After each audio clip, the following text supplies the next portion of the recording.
Hey guys, so the vlog I promised is finally here. Today I'm going to be showing you how I built this awesome triple leveled cage. Now it's 3 separate cages, but you could definitely make this into one triple leveled cage if you wanted to. But this mega thing behind me, 1, 2, and there is a 3rd level up there. It is awesome. It is one of my favorite cages. And I love it. Also, the reason I'm looking super snuggly wrapped up in my bunny rabbit dressing gown is because apparently I'm coming down with a cold. I don't know if you can hear it in my voice, but I can certainly feel it in my throat and in my nose. And it's so typical. This happens every single time. This happened when we got iodine. Every time I bring a new animal in and I've just started taming, I get a cold and then I can't hang around with them for ages until I'm better. So now I don't get to go anywhere near my 2 newbies for a couple of days. So I make myself feel better by dressing as a pink bunny rabbit because what else do you do? So before we get into the vlog, let's talk a little bit about the cage, and credit where credit is due, because although this design is my own, it was inspired by Vanilla Hamham's cage design. I'm pretty sure she's the one who designed it. I've not seen it before her channel, so I'm giving credit to her. I apologize if it comes from somewhere else. If you've never watched Vanilla Hamham's channel, I definitely recommend you head on over and subscribe. It is fantastic, and she has the tutorial for the Linman cage. I think that's how it's pronounced, Linman. I have a hard time with that name for some reason. Anyway, it's a lovely cage that is made from IKEA desktops and has an open top and a glass front, so it's very much a tank style cage, kind of similar to the cage Hopping Hammy has. Now when I was starting the designing process for my new cage, I knew I wanted something that was stackable. I knew I wanted to be able to put one cage on top of the other so I could make use of the vertical space in this room, since it's not a huge room and there isn't a ton of space in here. So I took inspiration from Vanilla's cage design, and if you've seen that tutorial, you'll see during this one how they are very similar in the first couple of steps, but I changed a few things. I did not use glass on the front. Instead, you can see we have mesh doors, and I made it so it's stackable, since of course Vanilla's cage is not stackable because the only ventilation is the top. If you were to try and stack it, A, you wouldn't be able to get into the cage, B, the animal would suffocate. So I made sure when designing this cage that not only would it be stackable, but it would have easy access and good ventilation. Now Vanilla's cage is obviously named after the piece of furniture it's made from, which is the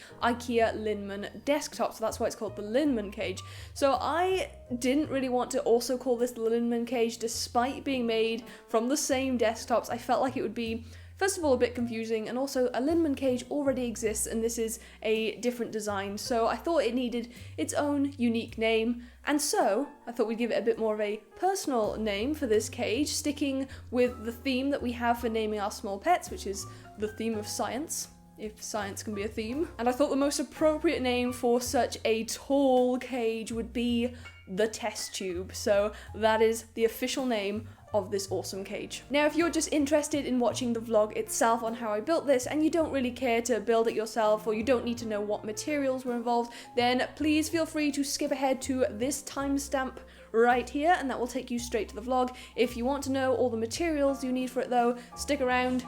We're going to be listing those now. Almost all of the materials I used for building this cage come from IKEA. Now if you are a DIY savvy person, or perhaps you live in a country that does not have an IKEA, you could definitely find alternatives to these pieces of furniture, but I'm just going to be listing off the ones that I used. On screen now you'll be seeing the exact IKEA products I used to build this cage, including their official IKEA name and the amount that you will need to purchase for a 3-leveled cage. Now every time I make an IKEA DIY, I always get comments from people saying, can you please link the products?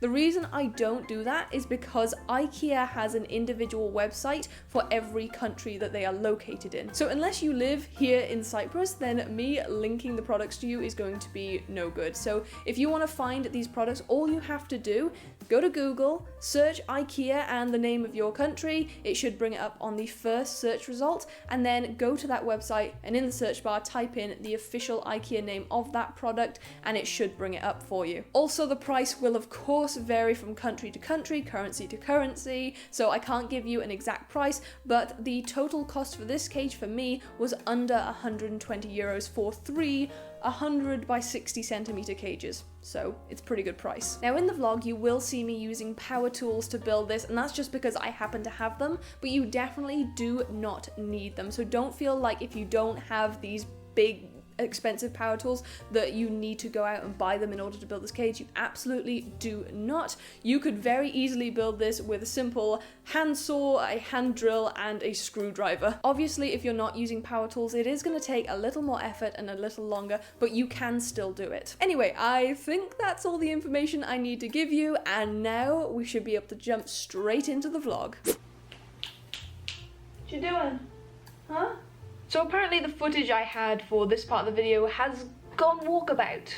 I have no idea where it went, so we're refilming it. Anyway, the first step you need to take is cutting your Linman tabletops down to size. So you want to grab one of your tabletops or desktops, whatever you want to call it, and you want to cut it exactly in half. Now these are normally 100 centimeters long, which means you want to cut it in half to 50 centimeters long, and then it will also be 60 centimeters wide. Then take a second desktop and remove from the width of it 13.4 centimeters. You'll also have a third desktop which you don't need to do anything to. You don't need to cut it, you don't need to touch it. Leave it as it is. Once you've successfully carved up your 3 Linman tabletops, this is what you're going to be left with. So you will have one of the tabletops which is completely untouched and uncarved. You can see here, this one is still in its original packaging, just to highlight the uncarvedness. You will have the piece that you removed 13.4 centimeters of, and this is the back of the cage.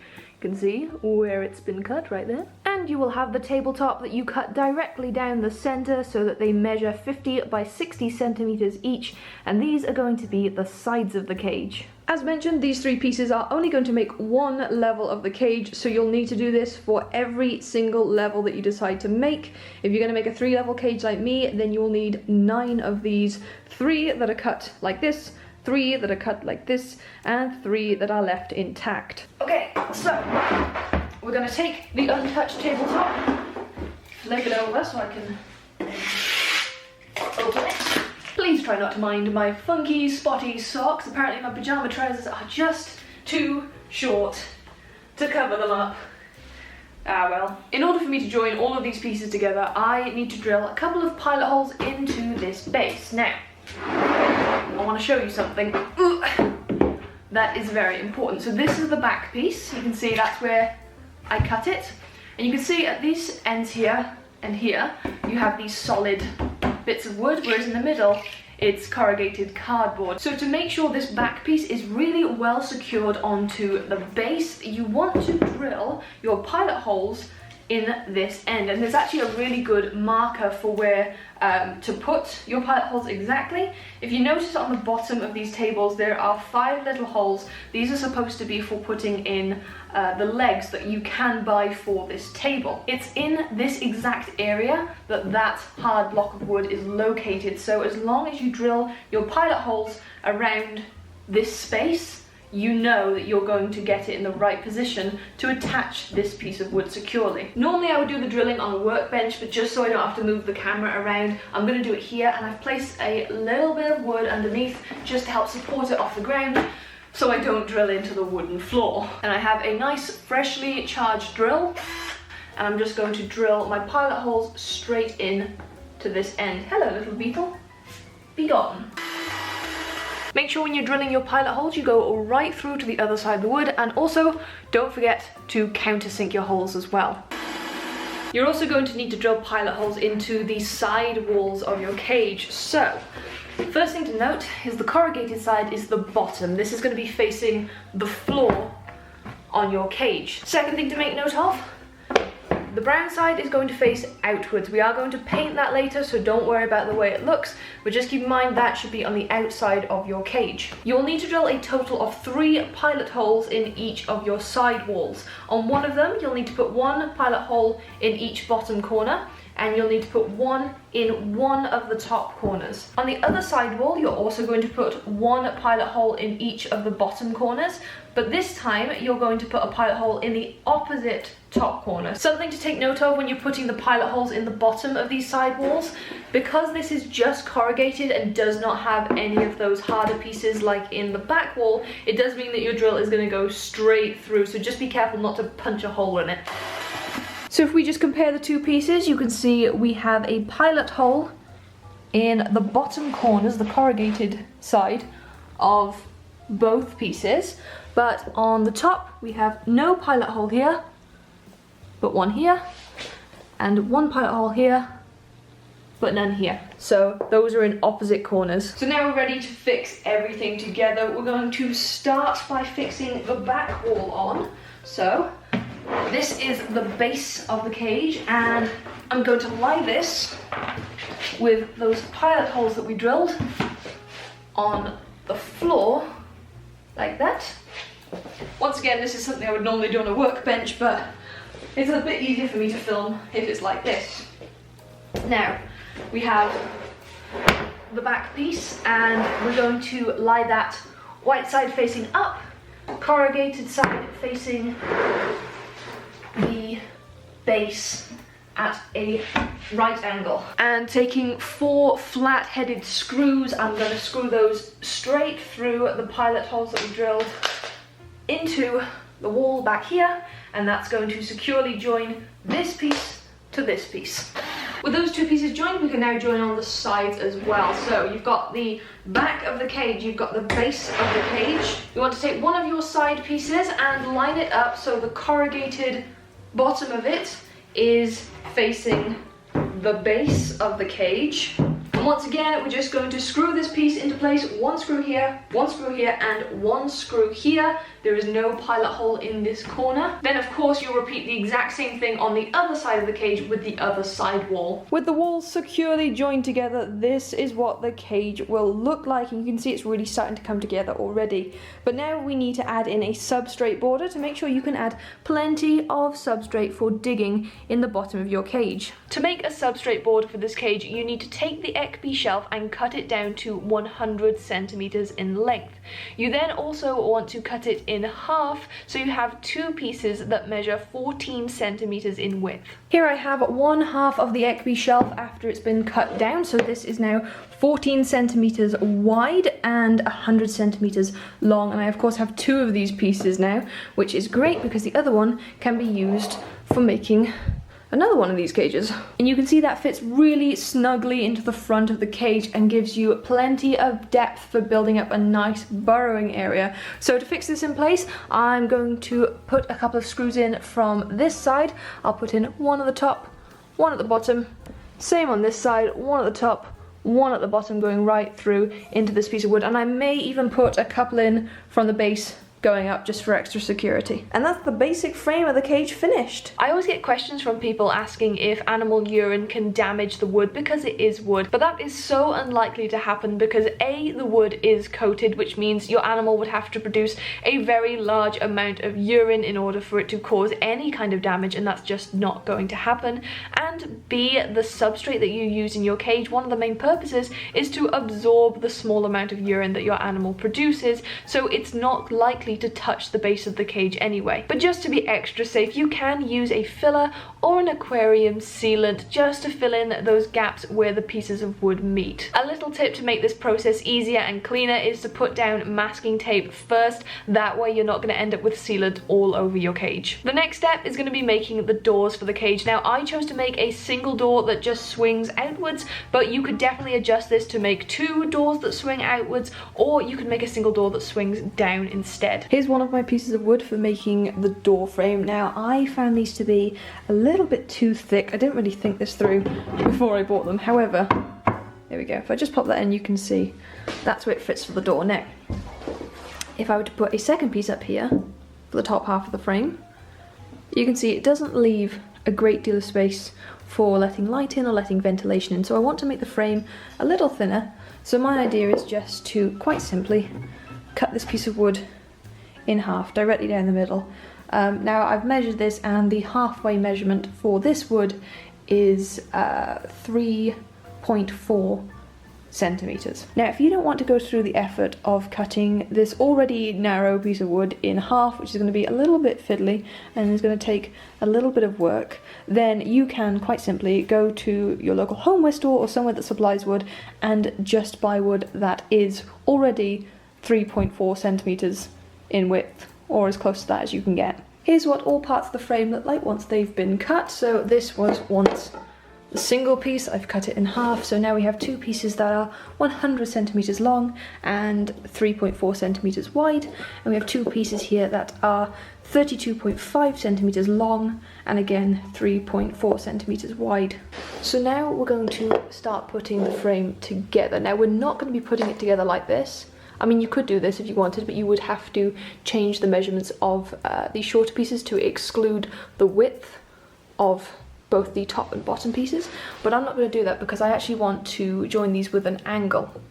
So I have a little miter box which will help me with cutting the angles. If you don't have a miter box, you can work out the angles yourself, or like I say, you can just join it like this as long as you exclude the width of the top and bottom pieces. By the way, if you have no idea what a miter block is, or perhaps you have a different name for it in your country, it's this thing. It's just a simple device that you use for cutting pre-measured angles like this. So this is what I'm going to be doing to all parts of the frame. You need to make sure though, if you're doing it like this, that the angles go in the same direction, so you end up with a trapeze shape, and the shorter side is going to be the inside of the frame, the longer side is the outside of the frame. Once you've angled all the pieces of wood, you'll see they fit together really nicely, just like this, to create a very tidy frame shape that looks really, really nice. So the next step is to join these pieces of wood together. I'm going to do that simply by adding a little bit of glue along here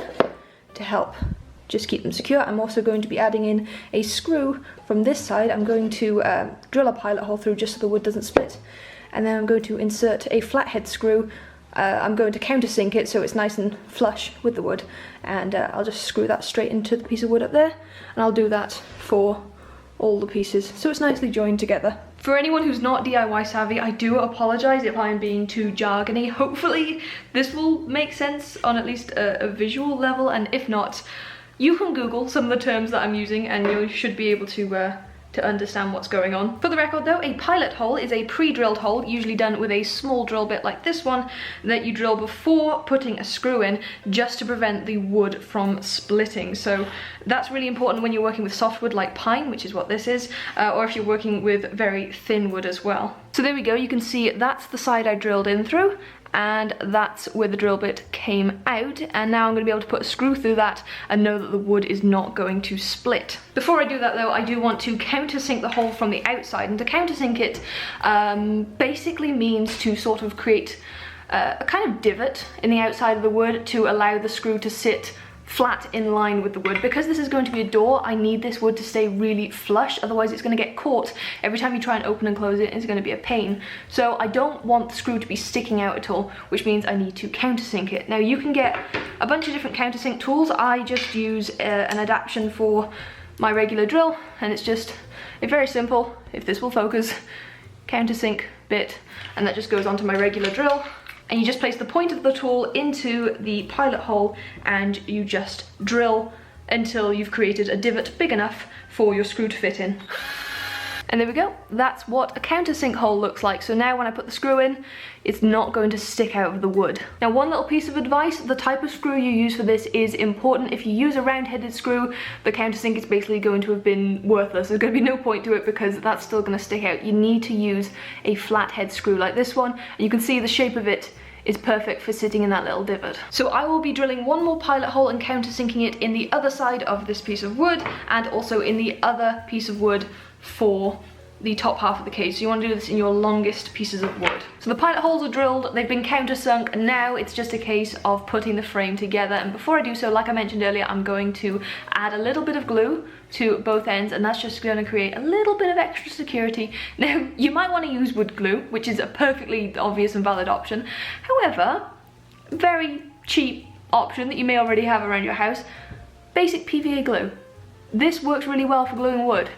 Amazingly. I mean, as long as you've got extra support in there, you don't use this if you're just going to be gluing the wood together, because it will support it for a little bit, but it won't work long term. But if you are using it as an extra support, PVA glue works just fine. So I'm just going to add a little bit of glue to the one side and spread it out so that it doesn't squeeze over all the edges. Then I'm going to line that piece up against the other piece of wood, just making sure these are the right way up, because I like to have the cleaner sides of the wood on the outside. That looks right to me. So I'm just gonna line those two up. And then I have my flat-headed screw, and I'm gonna screw that straight through the two pieces of wood. And there we are, the two pieces of wood are secured really well to each other. They are not coming apart anytime soon, and it has a really nice, tidy look to it. So I'm gonna do that with the other pieces, and we're going to finish this frame off. Here's a little look at what the finished frame looks like. Now, of course, I still do need to mesh the back of this, but you can see it fits nice and not snugly in the cage, but it fits comfortably in there, because of course I still want to be able to open it and close it very easily. So it's not, it's nice and easy to sort of knock out of place there, which is what you want, but you also don't want it to be too loose in here. And by the way, this is what a countersunk screw looks like. This is what I meant by it being flush with the wood. If I just put the camera at that angle, you can see the screw does not stick out, which means it's not going to get in the way of the door opening and closing. So this is 1 centimeter square mesh. This is what I would recommend using for any small pet, because nobody is escaping out of that. So this is what I'll be using to mesh the door. And to attach the mesh, all I'm going to be doing is just quite simply using a staple gun and stapling it down into place. It is really as simple as that. You could also use U-nails and hammer them into place if you don't have a staple gun. But before I do that, I want to paint that frame white. I'm not sure if I've got enough wood filler left to fill in these holes, so I might have to do that at a later date. We will see. But I may fill those in at some point. Because of the design of this particular cage, the front of it does have to be mesh, the part where you're looking in and seeing your pet. Now, if you are somebody who does not like having mesh on the front of your cage, you don't like the way it looks, I have a little tip for you that might make things a little better. Paint your mesh black. You don't even have to paint it on both sides, just on the side that's facing outwards, because the human eye has a much easier time kind of ignoring black painted mesh than it does trying to ignore silver or white or any kind of other coloured mesh. Just make sure the paint you're using is either child safe or food safe, just in case your pet decides to have a little nibble on it.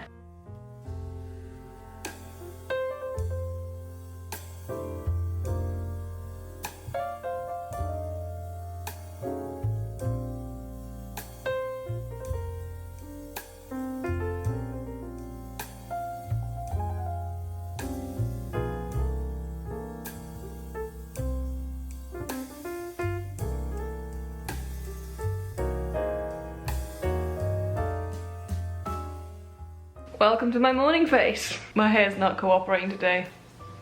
I can't do anything about it. Hello? Oh, you've come to assist, have you? You're right if I just use you as an armrest? That'd be fantastic. So, my armrest sat down. So you can see behind me, the first level of the cage is complete. What are you doing? What do you want? The first level of the cage is complete, and I have already put the aspen in just because I had nothing to do last night, so I thought, well, I'll put the aspen in. So that is the finished result of a single level. There is nothing else that needs to be done to that now. It is complete. I have added in a shelf. I'm going to show you guys how I did that later, but that's totally optional. You definitely don't have to do that if you don't want to. The overall feel of the cage though, that's it. So now all I have to do is build 2 more of those. So, yeah. Luckily, I have already done all of the wood cutting needed, so everything is just waiting to be put together, and then I will show you guys exactly how to securely stack the cages on top of each other to turn it into the magnificent tower cage. Okay, so I have a second cage frame built, and I'm gonna go ahead and plonk this on top of the first frame, and then we're going to secure them into place so they don't collapse on each other. So to join them, I've got a couple of flat brackets right here, and that's what they look like up close. It's exactly what it sounds like, a flat bracket. So I'm going to use 4 of these, 2 on each side, 1 at the front, 1 at the back, again on the other side, and that's going to be enough to hold these cages in place. And I may end up spray painting them white just so they blend in a little better. As you can see here, this is the difference between one side that's been painted and one side that hasn't. This looks so much nicer, so don't worry about how ugly this brown outer bit looks, because it does, once it's all finished, it looks fine. Repeat these exact same steps to build and stack the third cage on top, making sure it's nice and secure. And then the final step is just to add a lid to the cage. Now this is going to be a lid that is permanently attached, not one that you can lift off, and that's just to be extra safe about everything. I definitely recommend putting this lid on. People always ask whether or not the lid is optional.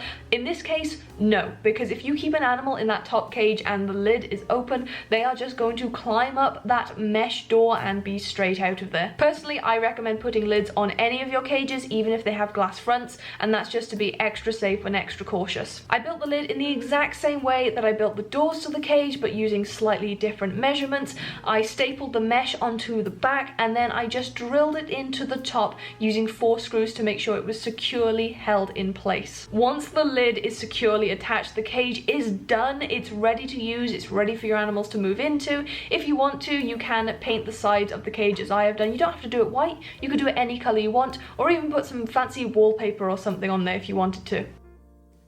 Okay, let's talk about adding shelves to this thing. I said I would show you how I did this. So here I have the little bit of wood I cut off the back piece, the piece that is like 13.4 centimeters, some very weird and specific measurement. I really didn't feel like wasting this wood. However, because of it being corrugated, there's not really many projects I can think to make it work in. So I thought, for at least these bottom 2 cages, which are for sulfur and osmium, I thought I'd add in some shelves for them. The reason I am not adding a shelf to the top cage, which is going to be the Moosey's cage, is simply because I want that to be a different design. I have different ideas and different plans for that cage, so I'm just doing it for the bottom 2. So I've got my bit of wood. I've also got a box of hamster food because I need something to support it while I draw on where I want it to go.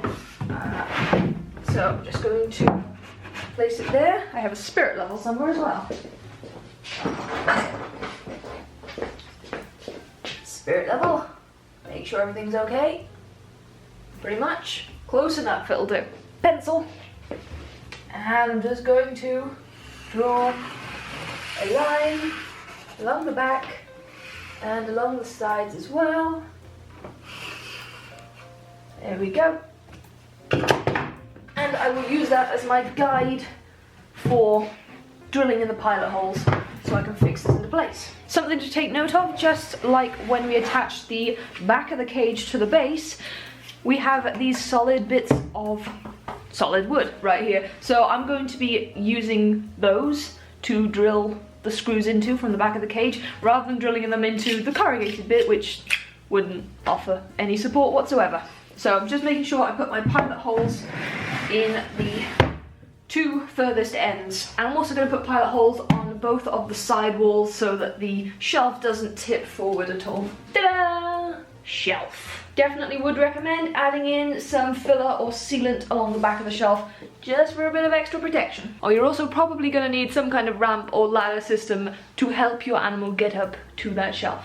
And as I also mentioned in the beginning, if you wanted to make this into just one single cage, it would be so easy to do so. All you'd need to do is cut a hole in each floor and then put a ramp going up to it. So this could be a great cage for maybe a couple of rats or even a trio of mice. In total, this cage took me about 4 days to build. I've had it for over a week now and I haven't had any issues with it. I've not had to change anything about it, so I'm really happy. And if you guys enjoyed watching this super long vlog, please don't forget to leave a thumbs up. You can also share this video with your friends and subscribe to the channel if you haven't already. I hope you're looking forward to all the cage tours that are coming with this cage and seeing our little family enjoying it as well. If you don't know already, Sulfur is living in the middle one here and Osmium is living in the bottom. As I mentioned earlier, the top one is being reserved for little Mousy. Anyway, once again, thank you so much for watching. I hope you enjoyed and I will see you guys next time. Bye bye.